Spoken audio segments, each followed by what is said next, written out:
बिस्मिल्लाहिर्रहमानिर्रहीम।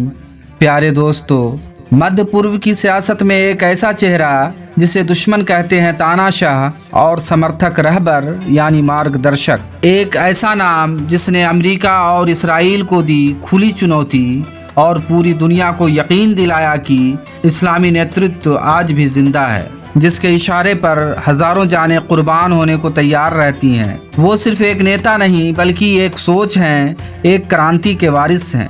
तो जानिए कौन है आयतुल्लाह सैयद अली हुसैनी खामनेई। कैसे एक सीधा सादा आलिम बना ईरान का शीर्ष नेता और इस्लामी दुनिया की सबसे बुलंद आवाज़। 19 अप्रैल 1939 की वो तारीख जब ईरान के प्रमुख धार्मिक नगर मशहद की गलियों में एक नन्हा बालक जन्म लेता है, जो आगे चलकर दुनिया भर में जाना जाता है आयतुल्लाह सैयद अली हुसैनी खामनेई के नाम से। उनके पिता आयतुल्लाह सैयद जवाद खामनेई एक सादा जीवन जीने वाले गहरे धार्मिक विद्वान थे। वो एक फ़कीह अर्थात इस्लामी कानून के ज्ञाता थे, जो फ़िक़ह यानी धार्मिक कानून की शिक्षाओं में निशांत थे। उनकी माता खदीजा मीर दामादी धार्मिकता और आत्मबल की प्रतीक महिला थीं। खामनेई साहब उन्हें याद करते हुए कहते हैं, वो बाहर से सख्त नज़र आने वाली लेकिन भीतर से एक बेहद स्नेही माँ थी। उन्होंने कभी अपनी गरीबी की शिकायत नहीं की, बल्कि अपने बच्चों को सादगी, सच्चाई और ईमानदारी की शिक्षा दी। अली खामनेई का बचपन तंगी और परेशानियों में बीता। एक बार उन्होंने कहा था, हमारे घर में इतने पैसे नहीं होते थे कि हर साल किताबें खरीद सकें, कभी कभी उधार लेनी पड़ती थी। लेकिन इस तंगी ने उनके भीतर हीनता नहीं बल्कि इल्म की भूख और इरादों की लौ जलाई। महज 5 वर्ष की उम्र में उन्होंने कुरान की पढ़ाई शुरू की। जल्द ही उन्हें भेजा गया हौज़ाए इल्मिया यानी इस्लामी धार्मिक शिक्षा केंद्र, जहां उन्होंने अरबी भाषा, व्याकरण, तफसीर अर्थात कुरान की व्याख्या, हदीस और फ़िक़ह की गहराई से शिक्षा प्राप्त की। उनकी प्रारंभिक शिक्षा मशहद में हुई और फिर उन्होंने नजफ और कुम जैसे महत्वपूर्ण धार्मिक शहरों के बड़े आयतुल्लाह से ज्ञान प्राप्त किया। लेकिन अली खामनेई सिर्फ किताबों में डूबे रहने वाले छात्र नहीं थे। वे जल्द ही सोचने लगे उन बातों पर जो जुल्म, अन्याय और इस्लाम विरोधी विचारधाराओं से जुड़ी थीं, और यहीं से उनके भीतर एक चेतना, एक क्रांति का बीज पनप चुका था। 1950 के दशक का ईरान, जब पूरी दुनिया अमेरिका और यूरोप की पश्चिमी लहर से प्रभावित हो रही थी और लोग पश्चिमी सभ्यता के पीछे आंखें मूंद कर दौड़ रहे थे, उसी दौर में ईरान भी बदलाव की एक तूफानी लहर से गुजर रहा था। मोहम्मद रजा शाह पहलवी पश्चिम का सबसे वफादार सहयोगी बनना चाहता था। वो चाहता था कि ईरान भी उसी पश्चिम परस्त आधुनिकता का हिस्सा बने, भले ही इसकी कीमत अपनी जड़ों और सांस्कृतिक मूल्यों को खोने में क्यों न चुकानी पड़े। लेकिन यह देश एक ऐसी पुरानी आबादी से भरा था जो इस अंधाधुंध आधुनिकता की दौड़ से खुद को कटता महसूस कर रही थी। उन्हीं में से एक थे मशहद में शिक्षा प्राप्त कर रहे एक गंभीर, संयमी और अत्यंत अध्ययनशील युवक अली हुसैनी खामनेई। खामनेई का बचपन गरीबी में बीता। उनके पिता आयतुल्लाह जवाद खामनेई एक सादगी भरे और ईमानदार इस्लामी कानून के विद्वान थे, जिनके घर में ज़रूरत की चीज़ें भी मुश्किल से जुटती थीं।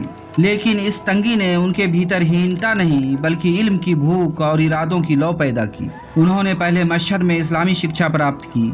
यहाँ के हौज़ाए इल्मिया अर्थात धार्मिक विद्यालय में उन्होंने अपने दौर के प्रतिष्ठित इस्लामी विद्वानों से तफसीर, हदीस, फ़िक़ह और दर्शन जैसे विषय पढ़े।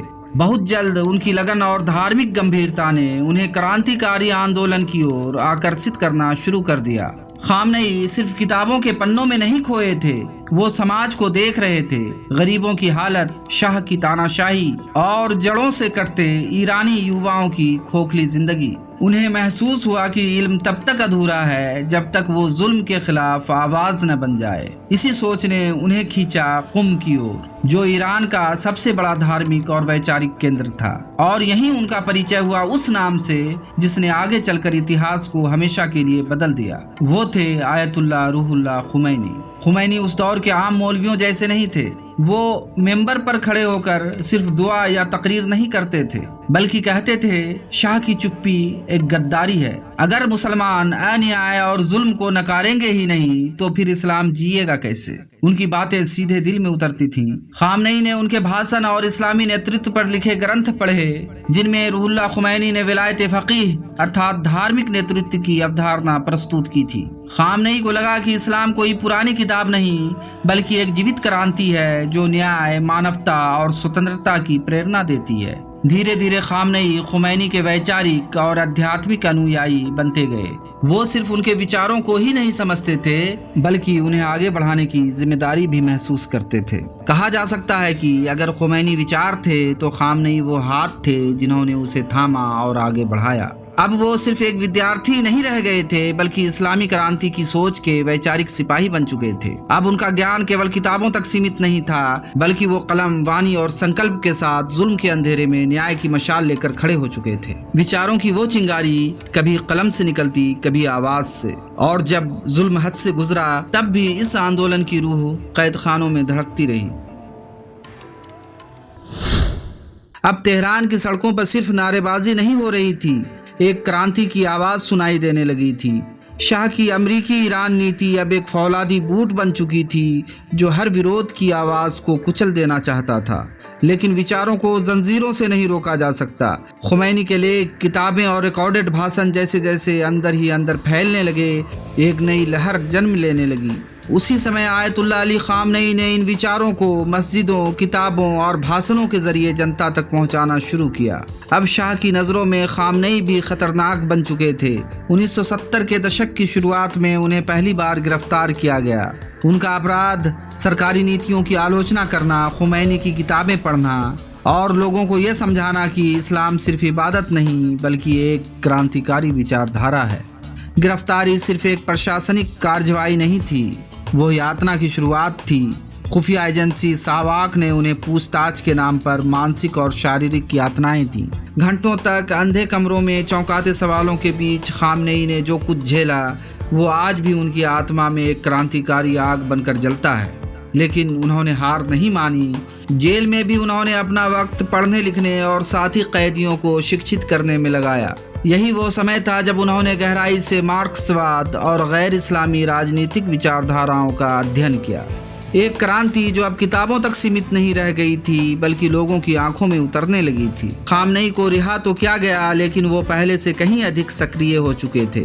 हर भाषण, हर सभा अब उनके लिए एक रणभूमि बन चुकी थी। 1975 ईस्वी तक आते आते उन्हें कुल मिलाकर 6 बार गिरफ्तार किया जा चुका था। हर बार जुल्म बढ़ता गया लेकिन उनका संकल्प और भी मजबूत होता गया। इस दौरान खुमैनी इराक में निर्वासन झेल रहे थे, लेकिन खामनेई जैसे शिष्य ईरान में उनकी आवाज़, उनका संदेश और उनकी सोच को जिंदा रखे हुए थे। जब क्रांति की चिंगारी उठती है तो कोई तानाशाह उसे रोक नहीं सकता। शाह का शासन भी अब लड़खड़ाने लगा था और इसी लड़खड़ाहट के बीच एक नया सूरज उगने की तैयारी कर रहा था। 1977 ईस्वी आते आते तेहरान ही नहीं पूरे ईरान की फिजा में गुस्से की गर्मी घुलने लगी थी। हर गली, हर मस्जिद, हर मदरसे में शाह के खिलाफ नारे बुलंद होने लगे। रूहुल्लाह खुमैनी की वो आवाज जिसे निर्वासन में दबा दिया गया था अब हर दिल की धड़कन बन चुकी थी। इसी माहौल में आयतुल्लाह खामनेई अब सिर्फ भाषण देने वाले एक आलिम नहीं थे बल्कि एक रणनीतिक कार्यकर्ता, एक संयोजक और एक मार्गदर्शक बन चुके थे। उन्होंने धार्मिक मंचों से आगे बढ़कर छात्रों, बाजारी तबकों और मजदूरों तक पहुंच बनाई। उनके शब्द सीधे लोगों के जहन में उतरते थे। वे कहते थे, इस्लाम अगर जुल्म के सामने खड़ा नहीं होता तो वो इबादत नहीं, सिर्फ एक रस्म बनकर रह जाता है। खामनेई अब भूमिगत नेटवर्क से जुड़ चुके थे। शाह की पुलिस उनकी हर हरकत पर नजर रखे हुई थी, लेकिन वो रात के अंधेरे में पर्चे बांटते, गुप्त बैठकें करते और युवा दिलों में इनकलाब की चिंगारी भरते जा रहे थे। 1978 ईस्वी में हालात तेजी से बदलने लगे। गोलियों से भरे विरोध, नमाज के बाद सड़कों पर उठती आवाजें और मस्जिदों में युवाओं के जोशीले भाषण, ये सब अब एक तूफान का आकार लेने लगे थे। खामनेई ने कभी पीछे कदम नहीं हटाए। वे गिरफ्तार हुए, फिर रिहा हुए, हर बार पहले से ज्यादा असरदार और मजबूत बनकर लौटे। आखिरकार जनवरी 1979 ईस्वी में शाह देश छोड़कर भाग गया। 1 फरवरी 1979 ईस्वी को रूहुल्लाह खुमैनी की वापसी हुई, एक निर्वासित धर्मगुरु नहीं बल्कि एक इनकलाबी मार्गदर्शक बनकर। आयतुल्लाह खामनेई उस ऐतिहासिक स्वागत में सबसे आगे थे। जब भीड़ के बीच रूहुल्लाह खुमैनी का विमान उतरा तो खामनेई की आंखों में सिर्फ आंसू नहीं थे बल्कि आने वाले कल की एक जलती हुई जिम्मेदारी भी थी। इस इनकलाब ने सिर्फ सरकार को ही नहीं बदला था बल्कि ईरान की रूह को झकझोर कर रख दिया था। अब असली परीक्षा की घड़ी थी इस क्रांति को व्यवस्था में ढालने की। खामनेई को नई सरकार में कई अहम जिम्मेदारियां दी गईं, जैसे पहले तहजीबी मामलों के सलाहकार, फिर तेहरान के इमाम जुमा और फिर मजलिस अर्थात संसद के सदस्य।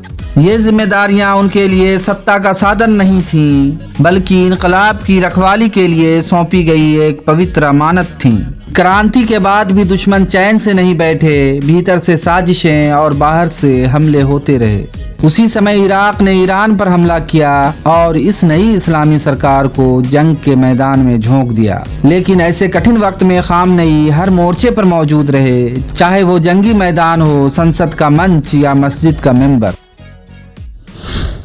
ईरान इराक युद्ध और आंतरिक अस्थिरता के बीच क्रांति को बचाए रखने के लिए मजबूत नेतृत्व की जरूरत थी। इसी पृष्ठभूमि में 1981 ईस्वी में आयतुल्लाह अली खामनेई को इस्लामी गणराज्य ईरान का तीसरा राष्ट्रपति चुना गया। यह कोई साधारण राजनीतिक पद नहीं था बल्कि एक जंग के मैदान में बैठी कुर्सी थी। खामनेई ने अपने राष्ट्रपति काल 1981 ईस्वी से 1989 ईस्वी में 2 बेहद कठिन कार्यभार निभाए। एक ओर युद्ध से जूझते देश को संभाला और दूसरी ओर क्रांति की आत्मा को जीवित रखा। उन्होंने देश को केवल सैनिक रणनीतियों से नहीं बल्कि नैतिक शक्ति और इस्लामी सिद्धांतों से मजबूती दी। वो सैनिक छावनियों में जाकर जवानों से मिलते, मस्जिदों में जनता से सीधा संवाद करते और अंतर्राष्ट्रीय मंचों पर ईरान के आत्मनिर्भर भविष्य की बात करते।